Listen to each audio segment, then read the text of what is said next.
प्रधानमंत्री ने कल की कोविड-19 की स्थिति और जन स्वास्थ्य सेवाओं की स्थिति की समीक्षा। आज वाराणसी के हालात पर उच्च अधिकारियों के साथ समीक्षा बैठक।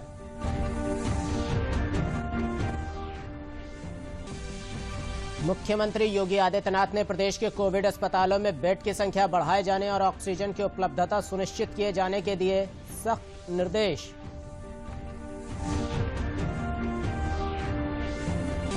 कोविड के बढ़ते प्रभाव को देखते हुए माता विंध्यवासिनी के मंदिर के कपाट नवमी तक के लिए किए गए बंद। नवमी के कपाट खुलेंगे या बंद रहेंगे, इसका निर्णय लिया जाएगा आगे। प्रदेश में कल होने वाले 20 जिलों के त्रिस्तरीय पंचायत चुनाव के द्वितीय चरण के मतदान के लिए पोलिंग पार्टियां हुई रवाना। सुरक्षा के व्यापक बंदोबस्त, कोविड प्रोटोकॉल का सख्ती से कराया जाएगा पालन। नमस्कार, मैं हूं योगेश शर्मा। देखिए मेरे साथ अब इन समाचारों को विस्तार से। प्रधानमंत्री नरेंद्र मोदी ने शनिवार को कोविड-19 की स्थिति पर जन स्वास्थ्य की तैयारियों की समीक्षा की। बैठक में कैबिनेट सचिव, प्रधानमंत्री के प्रमुख सचिव, केंद्रीय गृह सचिव, केंद्रीय स्वास्थ्य सचिव, नीति आयोग के सदस्य वीके पॉल समेत तमाम वरिष्ठ अधिकारी मौजूद रहे। प्रधानमंत्री की अध्यक्षता में कोविड-19 समीक्षा बैठक के दौरान दवाओं, ऑक्सीजन, वेंटिलेटर और टीकाकरण से संबंधित विभिन्न पहलुओं पर चर्चा की गई। बैठक में प्रधानमंत्री ने कहा कि पिछले साल की तरह इस बार भी भारत एकजुट होकर कोविड-19 महामारी को हरा सकता है, लेकिन इसके लिए उन्हें सिद्धांतों को तेजी से और आपसी सहयोग के साथ अपनाना होगा। प्रधानमंत्री ने कहा कि टेस्टिंग, ट्रैकिंग और ट्रीटमेंट का कोई विकल्प नहीं है। प्रधानमंत्री ने कहा कि जल्दी जांच कराना और फिर संपर्क का पता लगाना इससे होने वाली मृत्यु में कमी लाने की कुंजी है। उन्होंने स्थानीय प्रशासन से लोगों की चिंताओं के प्रति संवेदनशील होकर आगे बढ़कर सक्रियता दिखाने को कहा। प्रधानमंत्री ने राज्यों से बेहतर तालमेल सुनिश्चित करने, कोरोना मरीजों के लिए अस्पतालों में बिस्तर की उपलब्धता को बढ़ाने के लिए हर संभव कदम उठाने के निर्देश दिए।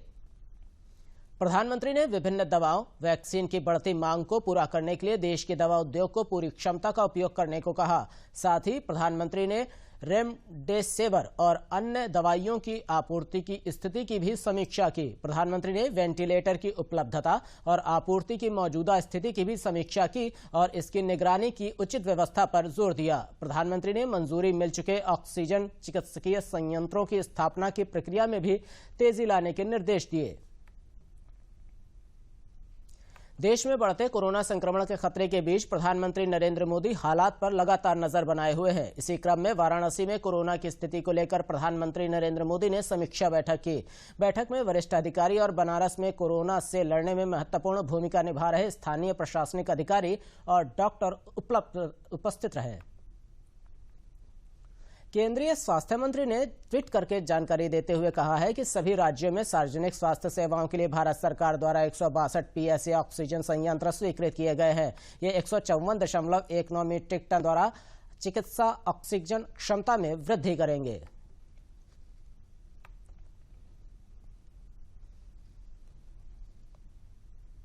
देश में कोरोना का कहर बढ़ता जा रहा है। पिछले 24 घंटों में 2,59,000 से भी अधिक नए मामले आए हैं। देश भर में अब सक्रिय मामले बढ़कर 18,01,000 से अधिक हो गए हैं। बीते 24 घंटों के दौरान देश में कोरोना के लगभग 1,501 लोगों की मौत हो गई।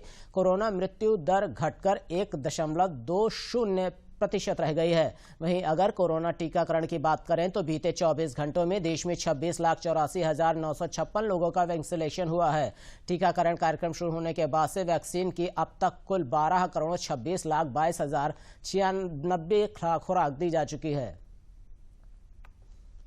मुख्यमंत्री योगी आदित्यनाथ ने लखनऊ स्थित सभी जनपदों में कोविड बेड की संख्या में वृद्धि करने के निर्देश दिए हैं। उन्होंने कहा कि प्रत्येक अस्पताल में न्यूनतम 36 घंटे का ऑक्सीजन बैकअप होना चाहिए। उन्होंने यह भी निर्देश दिए कि किसी भी जीवन रक्षक औषधि तथा होम आइसोलेशन में रह रहे मरीजों के अस्पतालों की किट की दवाओं में कोई कमी न होने पाए। मुख्यमंत्री वर्चुअल माध्यम से कोविड-19 की स्थिति की समीक्षा कर रहे थे।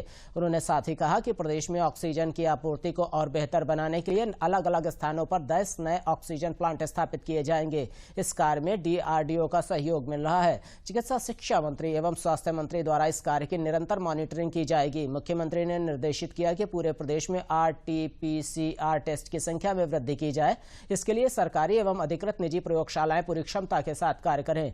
जनपद स्तर पर जिला प्रशासन द्वारा अधिकृत निजी प्रयोगशालाओं के माध्यम से भी RT-PCR टेस्ट कराए जाए। इस संबंध में जिलाधिकारियों एवं मुख्य चिकित्सा अधिकारियों को कारगर रणनीति अपनाने के निर्देश देते हुए RT-PCR जांच की संख्या में वृद्धि का कार्य युद्ध स्तर पर किया जाए।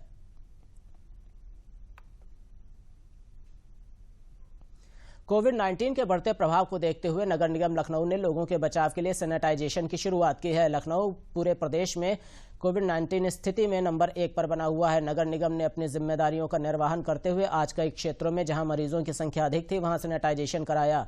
नगर निगम का यह अभियान लगातार चलता रहेगा। आज जोन 1 में यह अभियान चलाया गया, जिसमें नगर निगम और जिले के आला अधिकारी उपस्थित थे। लोगों को सुरक्षा का संदेश देने के लिए पुलिस कमिश्नर रंजन कुमार, जिलाधिकारी रोजन जैकब, नगर आयुक्त अजय द्विवेदी, अपर नगर आयुक्त अर्चना द्विवेदी, जोनल अधिकारी दिलीप श्रीवास्तव उपस्थित थे। सैनिटाइजेशन करने वाले कर्मचारियों को सुरक्षा के लिए कोविड बचाव यूनिफॉर्म से लैस किया गया है।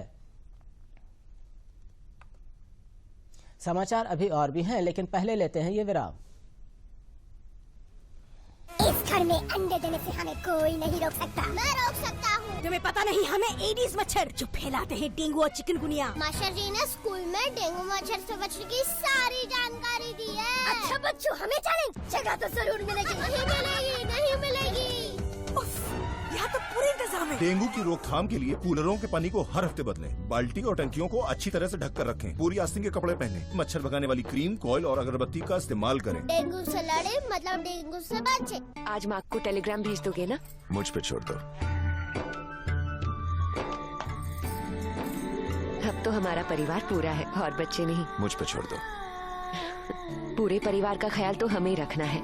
तभी तो हमने निर्णय लिया है कि मैं नसबंदी करवाऊंगा। और मुझे पता है इससे किसी तरह की कमजोरी नहीं होती। ये नई तकनीकी पुरुष नसबंदी है, न चीरा न टांका। इसमें समय भी कम लगता है और कोई परेशानी भी नहीं होती। पति पत्नी करें विचार, स्वस्थ नारी स्वस्थ परिवार।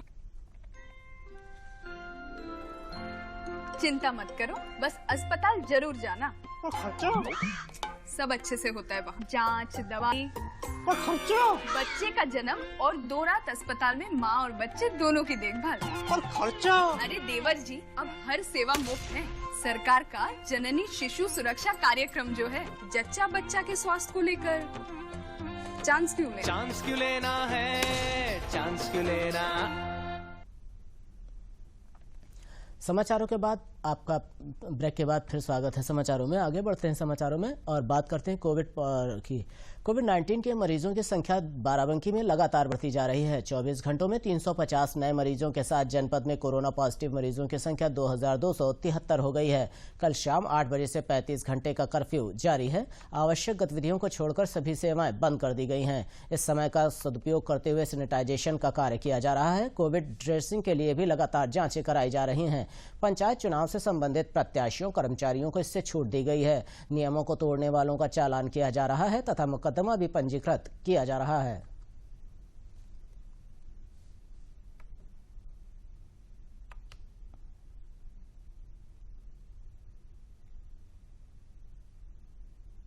इस 35 घंटे के अंतराल में आवश्यक वस्तुओं और सेवाओं को छोड़ के बाकी सारी गतिविधियां प्रतिबंधित रहेंगी।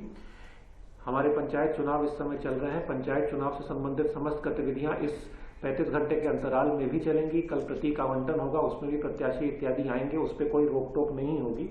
इसके अतिरिक्त जो लोग रेलवे से, बस से या विमान से यात्रा कर रहे हैं, उनके भी आने जाने में कोई रोक टोक नहीं होगी। पूर्व की भांति जितनी हमारी आवश्यक वस्तुएं और सेवाओं से संबंधित गतिविधियां हैं वो भी चलती रहेंगी। मालवाहक वाहन इत्यादि चलते रहेंगे। मंडी में जितनी कार्रवाई है वो सब होती रहेगी। जो निर्माण के कार्य हैं, एक्सप्रेसवे इत्यादि, वो सब भी चलते रहेंगे। लेकिन बाकी जितनी भी अन्य गतिविधियां हैं वो सब प्रतिबंधित रहेंगी। और ये आप जानते ही हैं कि पूर्व में भी जिला प्रशासन द्वारा आदेश दिया गया था कि रात 9 बजे से लेकर सुबह 6 बजे तक पूरी तरीके से गतिविधियां प्रतिबंधित रहेंगी आवश्यक सेवाओं को छोड़ के। वो प्रतिबंध भी लागू रहेगा। ये प्रतिबंध 35 घंटे का आज रात यानी 17 अप्रैल की रात 8 बजे से लेके सोमवार यानी 19 अप्रैल की प्रातः 7 बजे से रहेगा। और सोमवार 19 अप्रैल से आगे चलते हुए रात्रि प्रतिबंध यथावत लागू रहेगा।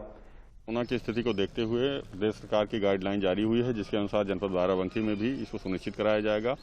35 घंटे का कर्फ्यू लागू किया जाएगा आज रात से लेकर के परसों सुबह तक के लिए, और इमरजेंसी सेवाओं को छोड़ करके बाकी सभी चीज़ें बंद रहेंगी।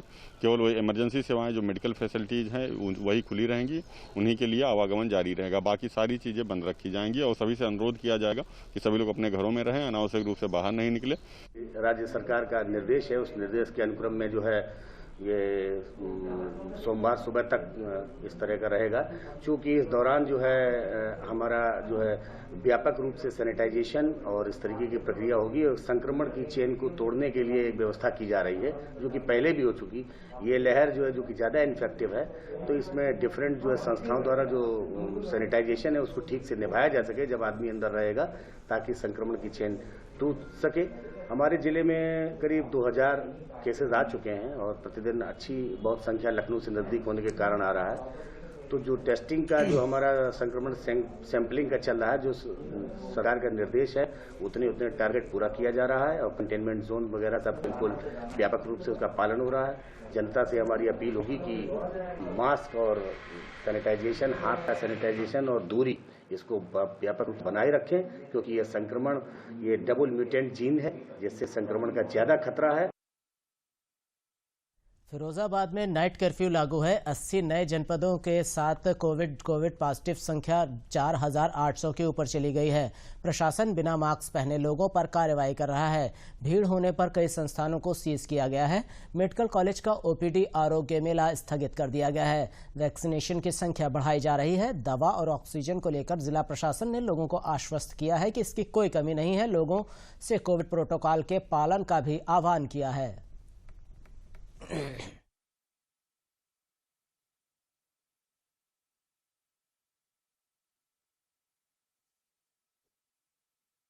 हम काफ़ी दिनों से, जब से कोविड विकराल रूप लेता जा रहा है, तब से हम ये लगातार कोशिश कर रहे हैं तहसील प्रशासन और पुलिस प्रशासन की कोई भी बिना मास्क के ना निकले, ना ही जैसे जो भी प्रतिष्ठान है उनमें पूरा कोविड गाइडलाइंस का पालन हो। लेकिन इसके बावजूद इतना मना करने के बाद भी, और कल जैसे 11 दुकानों को नोटिस भी दिया, लगातार वगैरह का पालन नहीं कर रहे हैं, तो उसी क्रम में हमने आज एक होटल जेएस रेस्टोरेंट करके है, यहाँ पे काफ़ी लोग बिना मास्क के बातचीत कर रहे थे, तो इन सब का चालान करके इस होटल को सीज कर दिया है और साथ ही 3-4 दुकानों को भी सीज किया है। हमारी सुहाग नगरी में कोरोना का प्रकोप धीरे धीरे बढ़ता जा रहा है। आज जो स्थिति है वो अब तक की स्थिति में नहीं आई थी। लगभग 2-3 दिन से काफ़ी ज़्यादा हमारे मरीज पॉजिटिव निकल रहे हैं और हम उनकी तुरंत कॉन्टैक्ट ट्रेसिंग करा के उनकी सैंपलिंग कराई जा रही है। जिला प्रशासन व स्वास्थ्य विभाग पूरी तरह से सजग है। हम चाहते हैं कि तुरंत जल्दी कंट्रोल किया जाए कोरोना का, और उसके लिए हम लोगों ने अब ओपीडी सेवाएं भी रेगुलर वाली बंद कर दी हैं, ऊपर माननीय मुख्यमंत्री जी के आदेश के अनुसार। और जो संडे मेला हम लोग लगाया करते थे, आरोग्य मेला, उसको भी अभी स्थगित कर दिया गया है। रामपुर के जिलाधिकारी और पुलिस अधीक्षक ने कोविड-19 के बढ़ते मामलों के दृष्टिगत शासन द्वारा जारी दिशा निर्देशों के अनुसार जनपद में 17 अप्रैल से रात्रि 8 बजे से 19 अप्रैल को प्रातः 7 बजे तक कोरोना कर्फ्यू लागू कर दिया गया है। जिलाधिकारी एवं पुलिस अधीक्षक ने शहर का निरीक्षण किया तथा अन्य समस्त लोगों से घर पर ही रहने की अपील की। कोरोना कर्फ्यू के दौरान स्वास्थ्य, सफाई, आवश्यक सेवाओं के अतिरिक्त अन्य गतिविधियों के लिए भी अनुमति नहीं होगी। जिलाधिकारी ने कहा कि कोरोना कर्फ्यू के दौरान जनपद के सभी कैंटोनमेंट जोनों और सार्वजनिक स्थानों, बाजारों में वृहद स्तर पर सैनिटाइजेशन कराने के निर्देश दिए गए हैं।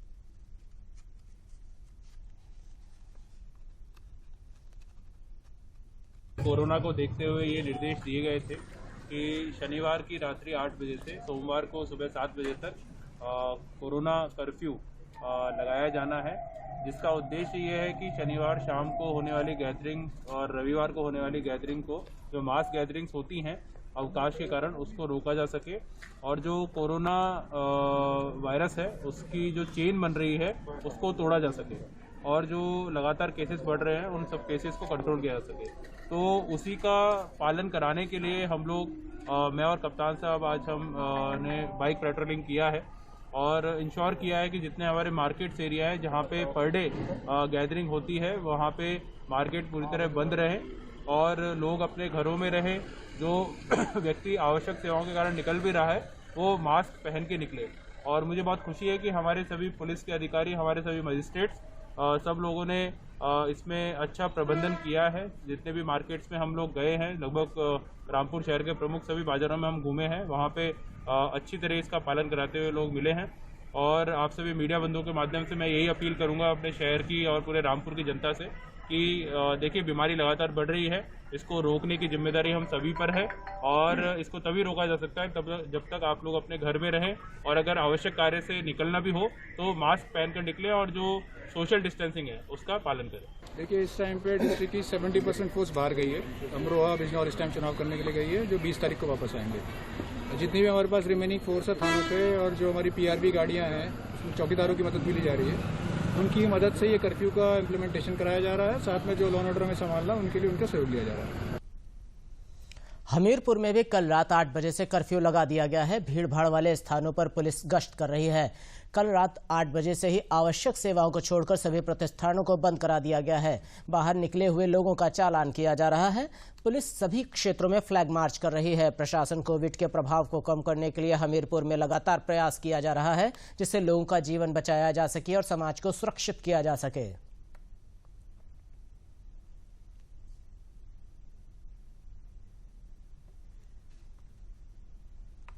देखिए जैसे कि आप बता रहे हैं कि आज रात्रि 8 बजे से लेकर के और सोमवार की सुबह तक जो है लॉकडाउन लगाया जाना है।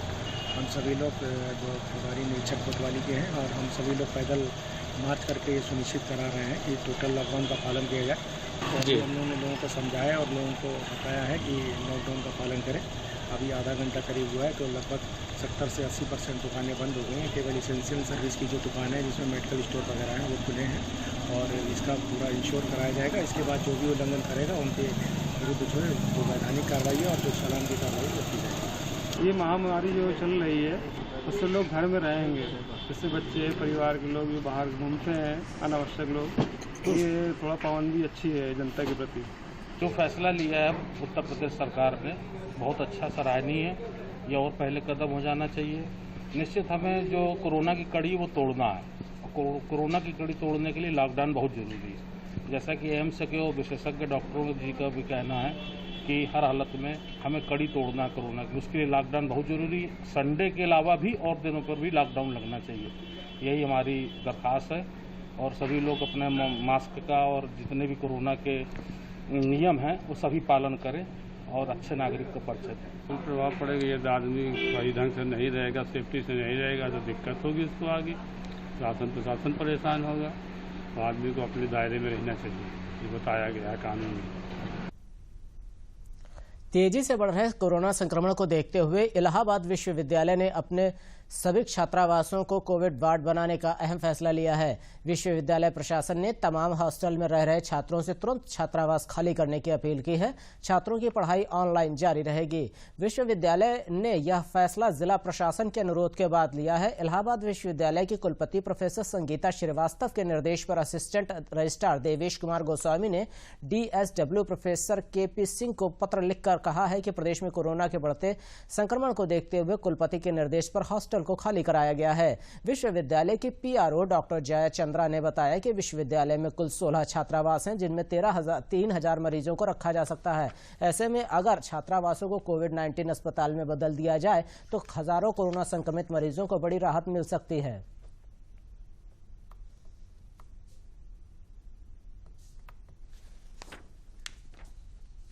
सोलह तारीख को माननीय कुलपति महोदया ने एक आदेश निर्गत किया है जिसमें ये कहा गया है सभी डीन, सभी हॉस्टल के सुपरिंटेंडेंट्स और वार्डन्स को ये निर्देश दिए गए हैं कि कोविड की सिचुएशन को ध्यान में रखते हुए, चूँकि सारी क्लासेस और एग्ज़ाम्स ऑनलाइन मोड में कराए जा रहे हैं, इसलिए सभी छात्रों से अपील की गई है कि वो हॉस्टल्स खाली कर दें। और इसके साथ ही डिस्ट्रिक्ट एडमिनिस्ट्रेशन की तरफ से भी इस तरह का प्रस्ताव है कि वो हॉस्टल्स को कोविड वार्ड्स में बदलना चाहेंगे। क्योंकि कोविड का सिचुएशन, कोविड की स्थिति बहुत ख़राब है, तो उसको देखते हुए हॉस्टल्स को खाली कराना ज़रूरी हो जाता है। कुल लड़कियों के और लड़कों के हॉस्टल्स मिला के तकरीबन 3000 की कैपेसिटी है, तो उन हॉस्टल्स को खाली करा के ज़रूरत हो तो उनको कोविड वार्ड्स में कन्वर्ट किया जाए। जैसे जैसे कोरोना का खतरा बढ़ता जा रहा है, वैसे वैसे सामाजिक संगठन भी एक बार फिर अपनी भूमिका निभाते दिख रहे हैं। जनपद हाथरस में निजी संस्था द्वारा लगातार जागरूकता कार्यक्रम और मास्क वितरण कर लोगों को वैश्विक बीमारी कोरोना के प्रति सतर्क किया जा रहा है, जिसमें महिलाएं भी पूरा सहयोग दे रही हैं। जागरूकता कार्यक्रम में शामिल महिला कल्याण अधिकारी मोनिका गौतम द्वारा भी लोगों को जागरूक किया गया। उन्होंने कहा कि सभी मास्क लगाएं, सामाजिक दूरी जैसे नियमों का पालन करें।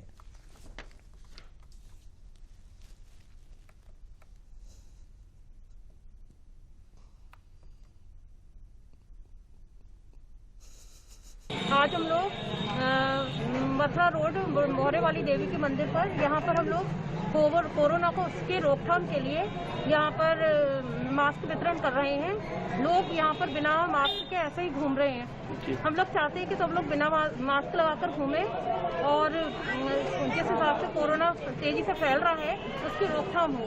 तो हमने ये पिछले हफ्ते से ये अभियान चला रखा है कि लोग मास्क पहनकर निकलें, जिससे कि इस बीमारी को कंट्रोल किया जा सके। और हम जो महामारी की तरफ बढ़ रहे हैं, जो हमारा नुकसान पिछले साल भी हो चुका है, हम ये चाहते हैं कि इस बार ये बीमारी इस तरह नुकसान न करे, आम जनमानस को झकझोर के न जाए और इस तरह से हम लोग अपनी जागरूकता से इसको हराएं। ये प्रयास है association of democratic women rights द्वारा कि हम लोग जब भी घर से निकलें मास्क पहनकर निकलें। कोरोना के बढ़ते खतरे के बीच सरकार ने जेईई मुख्य परीक्षा स्थगित कर दी है। पहले यह परीक्षा आगामी 27, 28 और 30 अप्रैल को प्रस्तावित थी। सरकार की ओर से कहा गया है कि नई तारीख की घोषणा परीक्षा से कम 15 दिन पहले की जाएगी। कोरोना के बढ़ते प्रभाव को देखते हुए आज से माता विंध्यवासिनी के मंदिर के कपाट नवमी तक के लिए बंद कर दिए गए हैं। यह निर्णय विंध्य पंडा समाज के व्यवस्थापिका समिति ने लिया है। नवमी के बाद मंदिर के कपाट खुलेंगे या बंद रहेंगे, यह निर्णय भी आगे लिया जाएगा।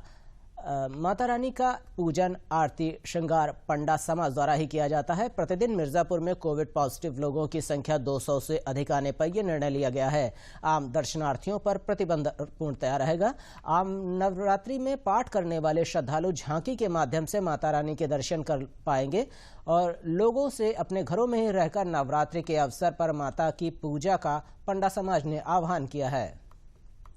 अभी हम लोगों का मीटिंग हुआ है, निर्णय यही हुआ है कि आने वाले मां के भक्त और तीर्थयात्री और विंध्याचल के समस्त नगरवासियों को सुरक्षित रहें, स्वस्थ रहें। इसको देखते हुए विंध्य पंडा समाज के व्यवस्थापिका समिति ने ये निर्णय लिया है कि नवमी तक 21 अप्रैल 2021 तक जो है माँ का मंदिर बंद रहेगा।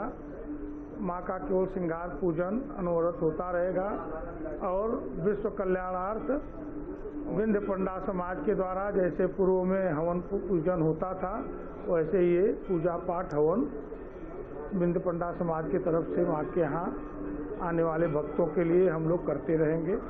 21 तारीख तक के लिए देश हित में विंध्य पंडा समाज का व्यवस्थापिका समिति अध्यक्ष, मंत्री एवं पारीबाल लोग मिलकर यह निर्णय लिए हैं। जीवन रक्षा के लिए आप अगर सुरक्षित तो राष्ट्र सुरक्षित, इसके तहत हम लोग बंद किए हैं।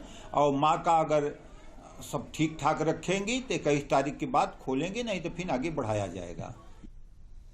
फर्रुखाबाद के फतेहगढ़ में सिखलाइट सेना में 305 स्कूट को 9 माह के बाद कठिन प्रशिक्षण के बाद भारतीय सेना में शामिल किया गया है। ब्रिगेडियर हरबीर सिंह ने सिखलाइट सेना के चटर्जी ग्राउंड पर आयोजित 305 रिक्रूटों की भव्य पासिंग आउट परेड का निरीक्षण कर सलामी ली।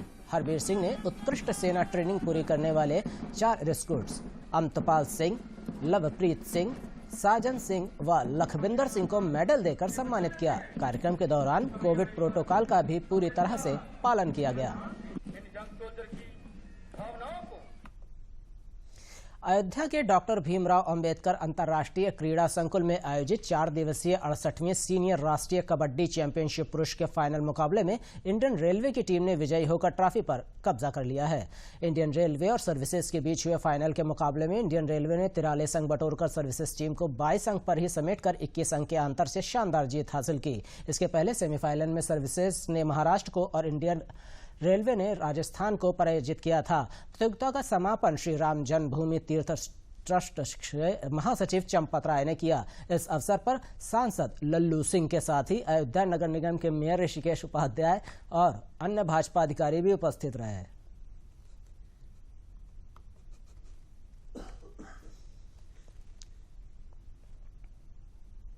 भारत के दर्शन का ये प्रत्यक्ष प्रमाण है।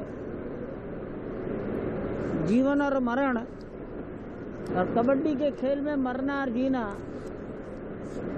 ये दर्शन का प्रकट करने वाला खेल है।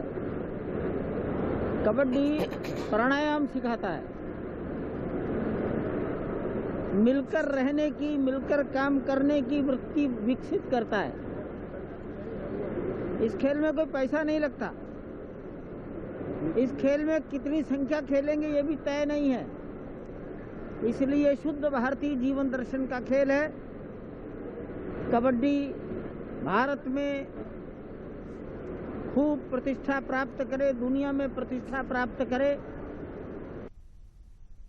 अंबेडकर नगर त्रिस्तरीय पंचायत चुनाव के लिए नामांकन प्रक्रिया कोविड प्रोटोकॉल का पालन करते हुए कराई जा रही है। जनपद में जिला पंचायत सदस्य के 41 पद, क्षेत्र पंचायत सदस्य के 1020 पद, ग्राम प्रधान पद हेतु 902 पद तथा ग्राम पंचायत सदस्य के 11,078 पद हैं। कल 17 अप्रैल से नामांकन प्रक्रिया प्रारंभ हुई। आज 18 अप्रैल को नामांकन का आखिरी दिन है। अपर जिलाधिकारी डॉक्टर पंकज कुमार वर्मा ने बताया कि शासन के निर्देश के तहत कोविड प्रोटोकॉल का पालन नामांकन से लेकर मतगणना तक हर स्तर पर किया जाएगा। उन्होंने बताया कि नामांकन कक्ष के अंदर केवल प्रत्याशी व प्रस्तावक को ही जाने की अनुमति होगी।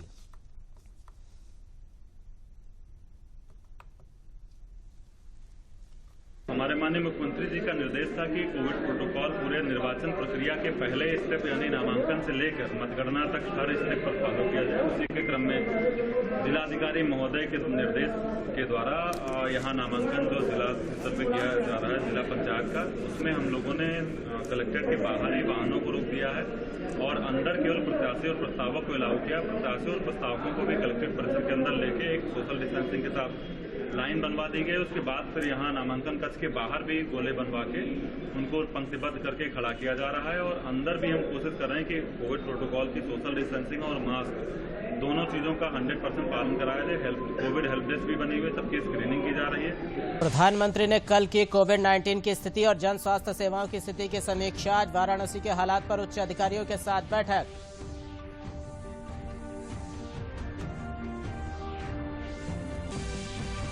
मुख्यमंत्री योगी आदित्यनाथ ने प्रदेश के कोविड अस्पतालों में बेड की संख्या बढ़ाए जाने और ऑक्सीजन की उपलब्धता सुनिश्चित किए जाने के दिए सख्त निर्देश।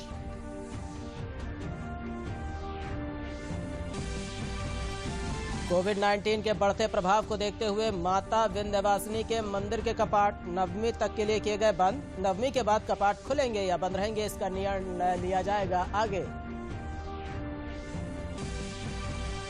प्रदेश में कल होने वाले 20 जिलों के त्रिस्तरीय पंचायत चुनाव के द्वितीय चरण के मतदान के लिए पोलिंग पार्टियां हुई रवाना। सुरक्षा के व्यापक बंदोबस्त, कोविड प्रोटोकॉल का सख्ती से कराया जाएगा पालन।